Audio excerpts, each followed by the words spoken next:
Welcome to Factful Finance. Today we're diving deep into something that's been sneaking up on our wallets: subscription services. You know the ones: Netflix, Spotify, your fitness app, maybe even that monthly coffee subscription. They seem harmless, right? A few bucks here and there. But when you add it all up, you might be shocked to find out just how much they're really costing you. Now I get it. Subscriptions are convenient. They save us from the hassle of paying full price for things we use regularly, and let's face it, they're pretty addictive. But here's the catch. Most of us are living with a silent drain on our finances. And this isn't just about a couple of streaming services. I'm talking about the ones you don't even realize you're still paying for.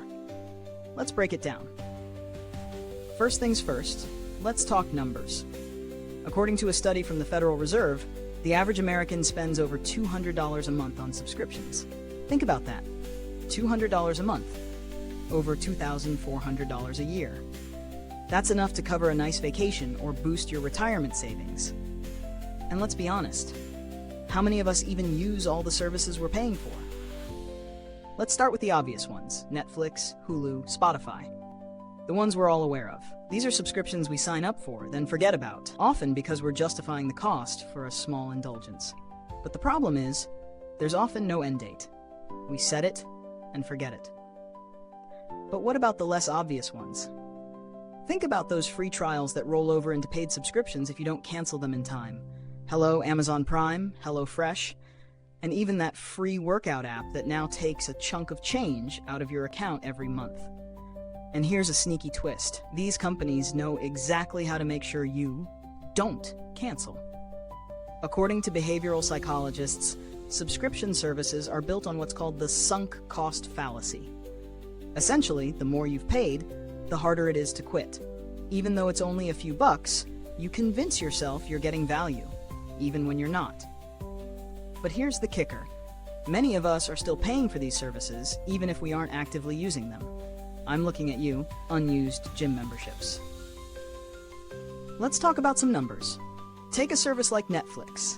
A subscription for the standard plan is around $15.50 a month. That's $186 a year. But did you know that a third of subscribers don't actually use it regularly? So essentially, you're paying $186 for the option of watching TV. If you watch it once in a while, that's fine. But how much more could you be saving if you just dropped it and watched when you really wanted to? Maybe even just use a free trial now and then. Next, we need to talk about bundles. Yes, bundles are that tempting offer that seems to give you more for less. But do they? Imagine you've signed up for a bundle of streaming services for, say, $25 a month. Sounds good, right? But are you really using all of them? Chances are you're not. This is where people fall into the trap of paying for services they only dip into occasionally. You might think you're saving money, but you're just paying for a bunch of services you don't need. So what can you do about it? First, you need to audit your subscriptions. Yes, that's right. Take a deep dive into your bank statements and see what's recurring. Are you really using that meal kit delivery service, or are you ordering takeout instead? Did you ever watch that documentary on Hulu you were so excited about when you signed up? You'd be amazed how many people are paying for stuff they've completely forgotten about. Now let's bring in some real-world examples to show how big this can get. Meet Liam, a 32-year-old tech enthusiast who's juggling a few subscriptions: Netflix, HBO Max, Disney Plus, a music streaming service, and a handful of apps for meditation and fitness. He's also signed up for a premium subscription to his favorite gaming platform, which includes exclusive content and perks. Liam's monthly subscription total? $120. Seems manageable, right? But when Liam took a closer look, he realized that he hadn't used his fitness app in 6 months, had forgotten about Disney Plus altogether, and never once touched that meditation app after the first week. He was essentially paying $50 a month for things he barely used. That's over $600 a year. Liam's situation isn't unique. Many of us are in the same boat, paying for services we've long forgotten or no longer find value in. The first step is awareness. Once you realize how much you're paying, it's easier to make changes. But wait, there's more. Even if you're keeping a tight grip on your subscriptions, there's still a cost that many of us overlook: opportunity cost. That's the financial term for the value of what you could have done with your money instead. Every dollar you spend on a subscription service is a dollar you're not putting towards something else, whether it's saving for an emergency fund, investing in the stock market, or even treating yourself to something that you'd actually enjoy. Take Henry, a recent college graduate, for example. Henry loves tech gadgets, and while his budget is tight, he's signed up for several subscription services, everything from software tools for work to streaming platforms. Henry is paying $80 a month on various subscriptions. Instead of blowing that money on things he doesn't use, he could have invested in a low-cost index fund, and based on historical returns, would have turned that $960 a year into over $1,300 after 5 years. That's a 30% return. When you consider that, those monthly subscriptions look a lot less appealing. So how do we take control of this?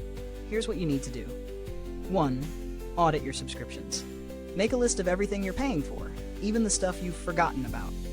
Set a reminder to cancel any trials before they turn into ongoing charges. 2. Prioritize value. Ask yourself, do you actually use this service enough to justify the cost? If not, get rid of it. 3. Set limits. Decide how much you're willing to spend on subscriptions each month and stick to it. It's easy to let this slip, but setting a budget will help keep your spending in check. 4. Embrace the pause button. Don't be afraid to hit pause on subscriptions you're not using. Take a break and only restart when you know you're going to get your money's worth. This isn't about cutting out all the fun stuff. It's about being intentional with your spending and making sure your money is working for you, not the other way around. If this hit home for you, I want to hear about your subscription struggles.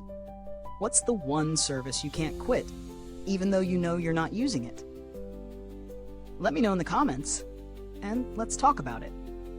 And hey, if you found this breakdown helpful, trust me, you'll want to see what's coming up next. Click the video on screen to keep learning about how to take your finances to the next level. Before we go, just a quick reminder. This content is for educational purposes only and not financial advice. Always consult with a certified financial professional for personalized guidance.